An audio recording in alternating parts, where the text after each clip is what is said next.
Mary Ryan, more commonly known as Blue Mary, was first introduced in Fatal Fury 3 as the second female fighter in the series. With a simple but timeless design, she became an instant success. After all, she was modeled after the Dragon Ball Z's popular character, Android 18.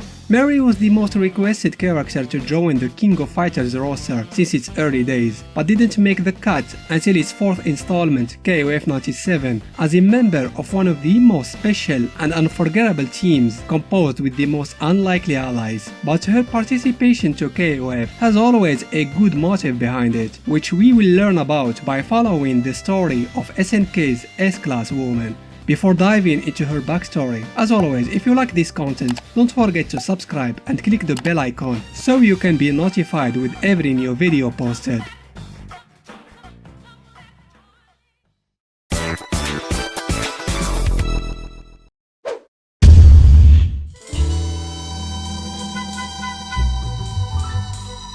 Mary Ryan grew up in a family that had many of its members working with the government. Her father was a Secret Service agent and her relative Kevin was a SWAT officer. It was through her father that she made the acquaintance of Butch, another Secret Service agent that used to work with Mary's father. They were fond of each other and eventually became lovers. Like all normal couples, they spent most of their time together training and learning martial arts. Butch taught Mary how to fight. Thanks to him, she mastered the Commando Sambo, a martial art that is perfect for self-defense without using weapons by utilizing striking and wrestling techniques.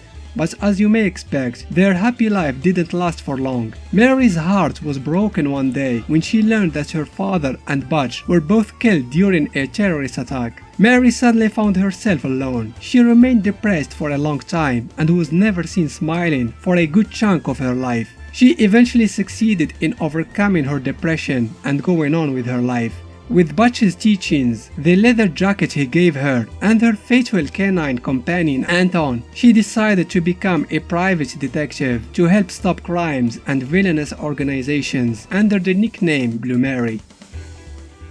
At the age of 22, Mary received a curious job. She was tasked by her client to investigate the rumors about a mysterious artifact located in Southtown. According to the rumors, anybody who obtained all three scrolls which constituted the said artifact will become immortal. During her investigation, Mary stumbled upon the hungry wolf of Southtown, Terry Bogard, who was also in search for the scrolls. Assuming that he might know something about her objective, Mary tried to interrogate him using her combat sambo skills. But Terry proved to be a lot tougher than she thought. They both quickly realized that it was in their best interest to work together and share what they knew instead of fighting each other. They agreed to split up to cover more ground. Mary ended up learning about the Jin brothers, but her discovery was too late as the real mastermind of these events, Geese Howard, had already obtained all the scrolls. The young detective was furious at her employer for not telling her about the original owners of the scrolls from the start, as that would have saved her a lot of time and trouble.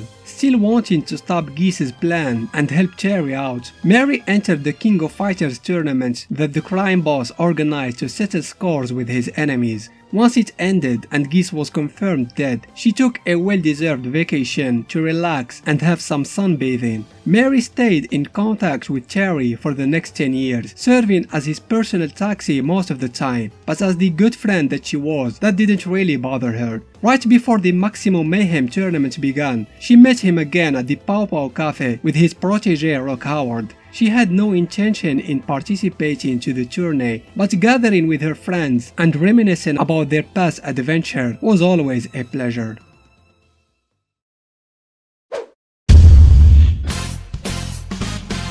Mary's implication with the KOF tournaments had always a professional motivation behind it. She never participates for the sake of sport or to have a good time, but that doesn't mean she didn't find enjoyment in watching matches among the spectators. That would change with the announcement of the 97 edition of KOF. One day, she received a job about investigating the Orochi powers during the tournament. The team that she would join was also set for her. Her partners were Geese's right-hand man Billy Khan and the dangerous loose cannon Ryuji Yamazaki. Mary had no idea that her mysterious client was also one of Geese's henchmen and that she was actually working for him. During the tourney, Mary and Billy were surprised to discover that their insane teammate was a member of the Hakishu clan and had Orochi powers as well. But for some reason, he was no longer interested in serving his lord. They were afraid that he would betray them when Yashiro asked him to join their cause again, but Yamazaki refused, choosing to be an independent evil bastard. After that unexpected meeting, Yamazaki decided to abandon Mary and Billy, and so the unlikely team was disbanded. Mary ended up learning that she was manipulated by Geese during the contest. Upset by her discovery, she swore revenge against him someday. She met Cherry later, who gave her one of his infinite supply of hats as a present. Nest's suspicious moves in 1909 didn't pass unnoticed under Mary's radar. She told Cherry about it, who was already aware of the cartel's nasty reputation and that they were planning something for the upcoming tourney. They both agreed to enter KOF 99 by joining different teams. Mary teamed up with King, Shanfei and Kasumi from the women fighters team. Unfortunately, the detective was more preoccupied with her partner's immature behavior, mainly Shanfei, to arrive to a real discovery for her work. And so she and Cherry decided to join forces in the next tournament for a more effective result. However, the destruction of Southtown caused by the Zero Cannon separated them again, and Cherry went missing for a while. Mary managed to find him nonetheless during one of her missions, or rather, he was the one who found her. Afterwards, they entered KOF 2001 in a last attempt to stop Nest once and for good. The destruction of the syndicate was achieved, but not by their hands though. Still, Mary was grateful to it for allowing her to get closer to Terry. Learning about the new Orochi presence looming over KOF, Mary entered the 2003 edition to look into the suspicious activity. She was disappointed when she learned that Cherry had picked a new teammate to replace Andy and joined King and Mai. Mary discovered that she was involved in a much more complicated and dire situation than she anticipated and decided to continue investigating, but with more professional teammates. Hydern hired her with other agents, Ramon and Vanessa, to enter KOF 11. Their mission was to gather intel about the clan known as those from the past. Once the tournament reached its conclusion, Mary was invited with her team to a meeting aboard the Hydern's fleet and witnessed the members of the evil clan making their entrance, stealing Magaki's corpse and blowing up one of the ships. Still under Hydern's command, Mary was ordered to work with Seth, Vanessa and Ramon during KOF 13. Her team did not participate and was tasked to investigate in the shadows, but with the little information they had, the investigation proved to be hard. In addition, Mary had to deal with unexpected encounters that slowed her work. However, they managed to find the chamber containing the Gate of Time, which the leader of those from the past, Saiki, was intending to use to usher a new age for his clan and the destruction of humanity. Sadly, Mary and her friends were a tad too late with their discovery. The earth started shaking as the gate began to open and they were forced to retreat. Despite being a DLC character, Mary had a lot of motivation for entering KOF 14. Her main target was Geese. She didn't forget about using her in 97 and joined the tournament as soon as she heard about him being in there. Her other goal was Geese's new butler, Hein, whom Mary had suspicions about. She was happy to arrest the criminal Xanadu during one of the matches, sympathized with the host of the competition Antonov for having almost the same name as her dog, and probably beat Alice on the way because she was getting too close to a certain handsome boy.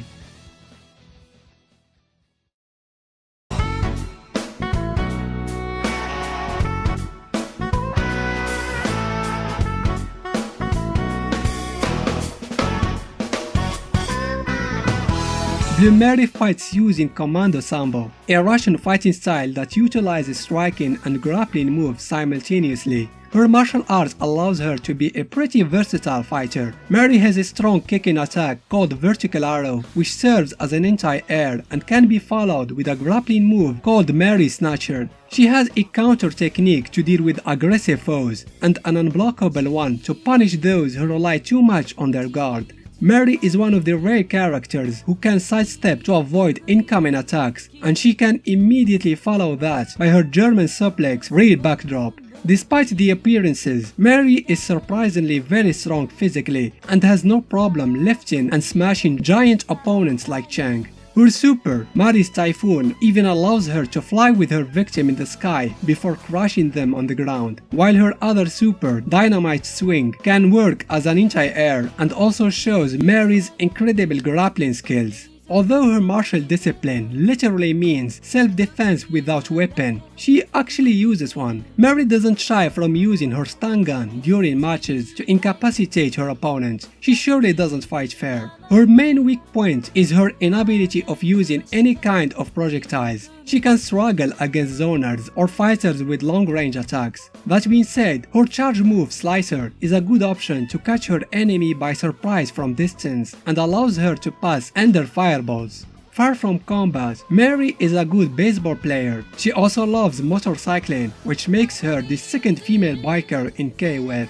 Another hidden talent of hers is singing. Mary is canonically supposed to be the one singing in the vocal version of her famous theme, Blue Mary's Blues. But all that said, she's far from being the perfect woman. Mary has a second persona, a more cruel and sadistic version of her. That persona can be seen during her alternate fighting style in some games, where she likes to step on her opponents, uses more bone-breaking moves while laughing in the process. Mary herself admits having a darker side during some pre-battle dialogues and win quotes, but she masks it as a mere joke. Despite that, she is very friendly most of the time with everyone, and although she is always ready to help out her friends, Mary never forgets her job and always considers it a priority. She obviously loves dogs and is always seen with her pet dog Anton, except in 14. At the same time, she hates cats and people associated with them. Mary is clearly in love with Cherry Bogard, although she never admitted it. With how fast things are progressing between them, I'm pretty sure they'll be at the holding hand stage in KOF 30. Special thanks to my patrons for their generous support. I hope you enjoyed this video. Give it a thumbs up if you did, and why not consider subscribing to the channel. Thanks for watching.